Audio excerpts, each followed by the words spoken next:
संसद के शीतकालीन सत्र का आखिरी दिन है और इस आखिरी दिन में भी स्पीकर साहब ने फिर एक बार 11 बजे के बाद संसद को स्थगित कर दिया। और पिछले कुछ समय से जब से ये शीतकालीन सत्र शुरू हुआ है उसमें काम की बात तो शायद ही कम हुई होगी और स्थगित होती हुई संसद बार बार देखी गई। बहरहाल लेकिन कल जो हुआ, जिस तरीके से संसद के अंदर कूटम कुटाई का वीडियो सामने आया, उसके बाद बीजेपी के 2 सांसद अस्पताल में चले गए, उसमें से एक सांसद आईसीयू में चले गए और आईसीयू में जाने के बाद भी वीडियोग्राफी में कोई कमी नहीं आई। बहरहाल अब जो भी है वो शायद बीजेपी पार्टी वो सबूत के तौर पर दिखाना चाहती होगी कि देखिए हमारे सांसद साहब को कितनी चोट आई और राहुल गांधी ने किस कदर गंदे तरीके से धक्का दिया कि हमारे सांसद आईसीयू के अंदर पहुंच गए। बहरहाल अब जिस तरीके से राहुल गांधी पर ये पूरे के पूरे आरोप लग रहे हैं कि उन्होंने बीजेपी सांसदों को धक्का दिया जिसके कारण वो काफी ज्यादा चोटिल हो गए।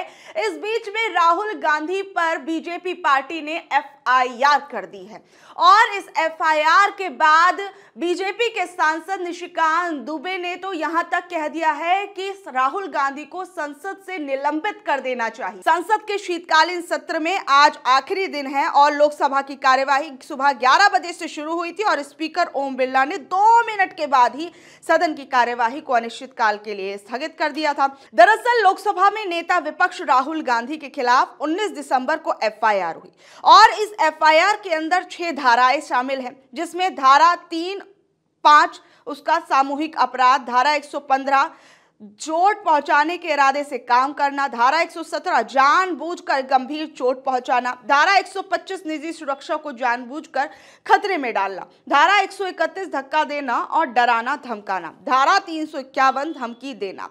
अब आप समझ सकते हैं कि किस कदर राहुल गांधी का अपराध इतना जघन्य अपराध हो गया है कि बीजेपी पार्टी अब इसके लिए एफआईआर करने पहुंच गई। बहरहाल एफआईआर करने में आम लोगों को भले ही कितने दिन लग जाए, कितने ही दिन उनको पुलिस थाने के चक्कर काटने पड़े, लेकिन अब नेता प्रतिपक्ष पे तुरंत चुटकियों में एफआईआर कल बीजेपी पार्टी ने करा दी, क्योंकि उनका कहना है कि उनके सांसदों को राहुल गांधी ने चोटिल किया है।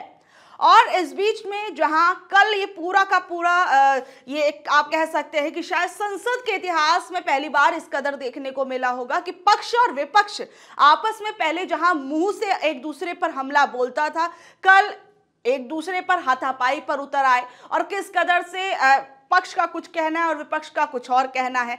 पक्ष का कहना है कि राहुल गांधी उनके सांसदों को धक्का मुक्की करने लगे और भले ही उनके सांसद ने मीडिया के आगे आकर कहा हो कि सामने कुछ लोग खड़े हुए थे, उनके आगे राहुल गांधी खड़े हुए थे, पीछे से भीड़ को धक्का लगा और राहुल गांधी आगे की तरफ आ गए।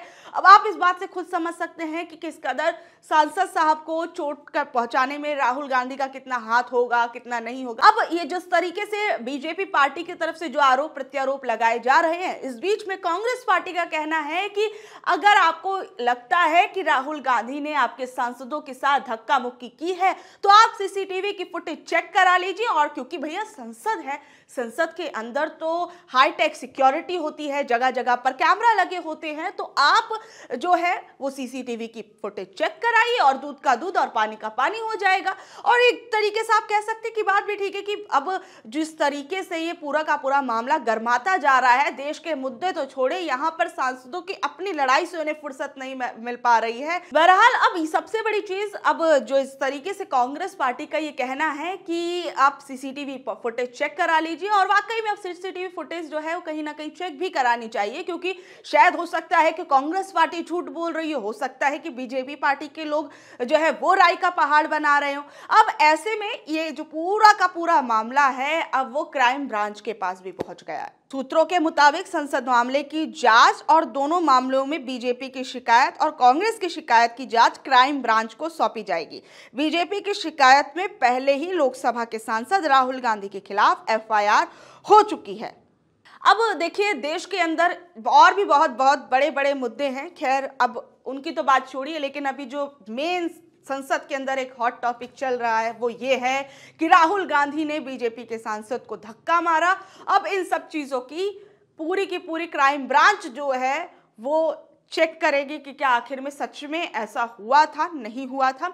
और सबसे बड़ी चीज, अब ये पूरा का पूरा जो मामला सामने आया, इसके बाद प्रियंका गांधी, अखिलेश यादव, इन लोगों ने भी पोस्ट किया। प्रियंका गांधी ने क्या कुछ कहा, जरा वो देख। प्रियंका गांधी ने कहा कि बीजेपी चाहे डंडे लेकर संसद में आए, चाहे संसद में हमें घुसने से रोके, चाहे धक्का मुक्की करे, लेकिन मुद्दा बाबा साहेब के अपमान का है। बाबा साहेब का अपमान करके करोड़ों देशवासियों की भावनाएं आहत करने के लिए बीजेपी को माफी मांगनी ही पड़ेगी।